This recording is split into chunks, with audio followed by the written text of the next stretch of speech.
నమస్కారం, నేను doctor Sharath Babu Neelagiri, joint replacement arthroscopy surgeon in Hyderabad.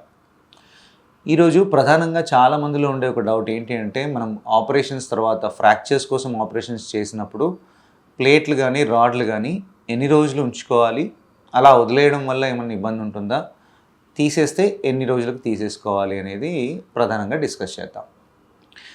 So యూజువల్గా ఫ్రాక్చర్స్ చిన్నపిల్లల్లో అయినప్పుడు వాళ్ళకి వాళ్ళ బోన్ స్ట్రెంగ్త్ బాగుంటుంది కాబట్టి హీలింగ్ కూడా చాలా తొందరగా అవుతుంది కాబట్టి యూజువల్గా చిన్న చిన్న వైర్స్తోనే వాళ్ళకి సర్జరీలు చేస్తామన్నమాట.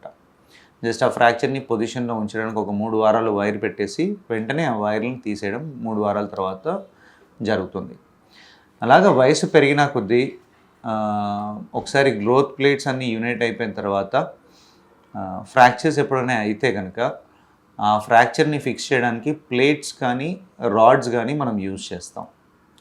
ఈ ప్లేట్స్ రాడ్స్ ఎప్పుడైతే యూజ్ చేస్తామో కొన్ని ప్లేట్స్ ఎంఆర్ఐ కంపాటబుల్ ఉంటాయి, కొన్ని ఎంఆర్ఐ కంపాటబుల్ ఉండవు.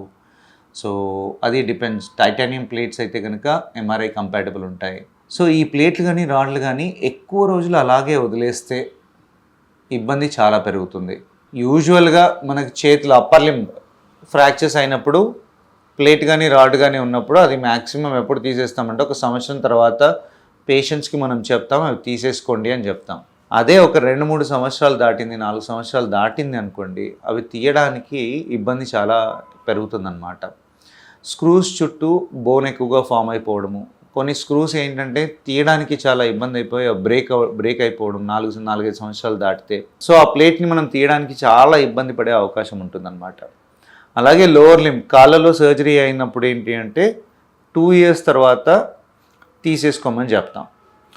ఎప్పుడు వద్దు అవాయిడ్ చేయమని చెప్తాము అంటే, ఎవరికైతే సర్జరీకి చాలా హై రిస్క్ ఉంది సర్జరీ చేయడానికి, వాళ్ళకి ఫస్ట్ టైం సర్జరీ యూజువల్గా 70-80 సంవత్సరాలు 60 సంవత్సరాలు పైబడిన వాళ్ళకి ఎప్పుడైనా ఫ్రాక్చర్కి ఆపరేట్ చేస్తున్నాము, రిస్క్ ఫ్యాక్టర్స్ చాలా ఎక్కువ ఉన్నాయి అన్నప్పుడు తప్ప ఇంప్లాంట్ రిమూవ్ చేసుకోవడమే చాలా బెటర్ అన్నమాట. ఎందుకంటే రీసెంట్గా నేను చాలామంది పేషెంట్స్ని చూస్తూ ఉన్నాను. కొంతమంది ఒక 40-50 సంవత్సరాల క్రితం ఆపరేషన్ చేయించుకున్న వాళ్ళు అన్ఫార్చునేట్గా ఇప్పుడు 80 సంవత్సరాలలో పడిపోవడము, ఈ తుంటి భాగంలో ఫ్రాక్చర్స్ అవ్వడము. సో దాని చుట్టూ ఆల్రెడీ అంతకుముందు ఉన్న ప్లేట్ కానీ రాడ్ కానీ ఉండడం వల్ల ఏదైతే సర్జరీ ఇప్పుడు హెల్ప్ఫుల్ అవుతుందో దాన్ని చేయలేకపోవడం, ఎందుకంటే ఆ రాడ్ని ప్లేట్ని తీసేయలేకపోవడం వల్ల కష్టమవుతుంది. చాలా ఇయర్స్ అలాగే ఉండిపోతే అవి కంప్లీట్గా ఫిక్స్ అయిపోతాయి, మనం తీయడానికి ఇంపాసిబుల్ ఉంటుంది. తీయాలంటే కనుక బోన్ని డ్యామేజ్ చేయడము, బ్రేక్ చేయడం ఇలాంటి పద్ధతులు చేయాల్సి ఉంటుంది.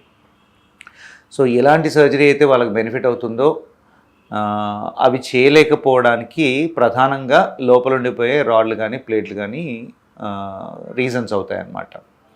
సో ఇంప్లాంట్ రిమూవల్స్ చాలామంది డాక్టర్స్ ఏంటంటే వదిలేసేయండి, మాకు అప్పుడు డాక్టర్ చెప్పారండి ఇది వదిలేసేయండి, దాని గురించి ఆలోచించకండి అని చెప్పారు అంటే, అప్పుడు డాక్టర్స్ అలాగే చెప్తారు. ఎందుకంటే ఈ సర్జరీ చేసిన తర్వాత ప్లేట్ రాడ్ ఉండడం వల్ల నష్టమేం లేదు.